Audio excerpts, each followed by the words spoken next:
अस्सलाम वालेकुम, कैसे हैं आप सब। रमज़ान आने वाला है और आपको पता है रमज़ान में पकोड़े, दही बड़े इस तरह की चीज़ें बहुत पसंद की जाती हैं। और रमज़ान में हमें इबादत भी करनी होती है, तो हम किस तरह अपने टाइम को मैनेज कर सकें ताकि इफ्तार भी अच्छा अपनी फैमिली को हम खिला सकें और साथ में अपनी इबादत को भी पूरी तरह से कर सकें। तो उसके लिए आप अपनी लाइफ को आसान बना सकते हैं। कुछ चीज़ों को पहले से प्रिपेयर करके आप रख दें ताकि जब भी इफ्तार टाइम हो तो आपकी इफ्तारी 15 से 20 मिनट में तैयार हो जाए। तो आज मैं आपके साथ शेयर करूंगी कैसे आप पकोड़े के मिक्सचर को बना के रख सकते हैं, और जिस टाइम भी आपने पकोड़े बनाने हो तो 2 मिनट में आपके पकोड़े तैयार हो जाएंगे। तो आइए स्टार्ट कर लेते हैं रेसिपी को। तो आप देख सकते हैं कि मैंने बेसन ले लिया था, उसमें नमक डाला है, लाल मिर्च डाली है, हल्दी डाली है और थोड़ा सा मैंने बेकिंग सोडा डाला है। बेकिंग पाउडर नहीं डाला है, बेकिंग सोडा डाला है। और इन सब चीज़ों को छान लेंगे।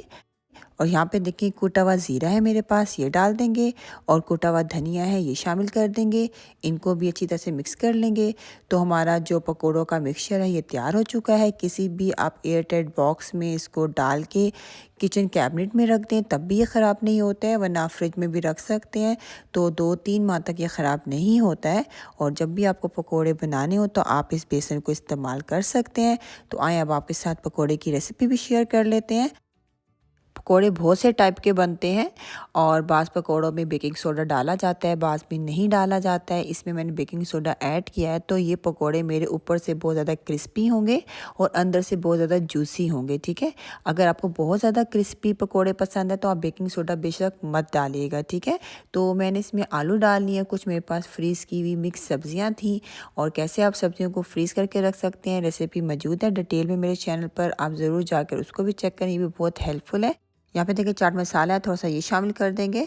और जो पकोड़ों का मैंने मिक्सचर बनाया था आप ये चाट मसाला उसमें भी शामिल करके रख सकते हैं। मैं भूल गई थी इसलिए मैं अलग से डाल रही हूँ। अब थोड़ा थोड़ा पानी डालते जाएंगे और पकोड़ों का जो मिक्सचर है उसको तैयार कर लेंगे। ज़्यादा आपने पतला नहीं करना है बैटर को, आप देख सकते हैं साथ थिक थिक बैटर आपका होना चाहिए क्योंकि हमने इसमें बेकिंग सोडा डाला है, ये अच्छा खासे फूल जाएंगे।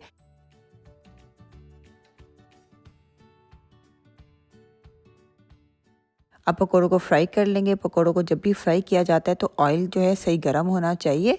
और जब ऑयल गर्म हो जाए तो आपने आंच को मीडियम कर देना है और मीडियम फ्लेम पे फिर आपने इसको कुक करना है। अगर आप ठंडे ऑयल में पकोड़ों को डाल देंगे तो बहुत ज़्यादा ऑयली बनेंगे, और बहुत ज़्यादा गर्म ऑयल में डालेंगे और साथ में फ्लेम भी आपने हाई रखा होगा तो आपके पकोड़ों के ऊपर कलर जल्दी आ जाएगा और अंदर सब्जियाँ आपकी कच्ची रहेंगी। तो इस चीज़ का आपने ज़रूर ख्याल रखना है। और आप देख सकते हैं माशाल्लाह कितने अच्छे हमारे पकोड़े फूल गए हैं, कितना नाइस कलर आया है और बहुत ही क्रिस्पी से मज़े के जूसी से पकोड़े तैयार हुए हैं। रेसिपी अच्छी लगे तो कमेंट्स में ज़रूर बताया करें। नेक्स्ट टाइम मिलते हैं एक नई रेसिपी के साथ। अपना ख्याल रखिएगा। अल्लाह हाफिज़।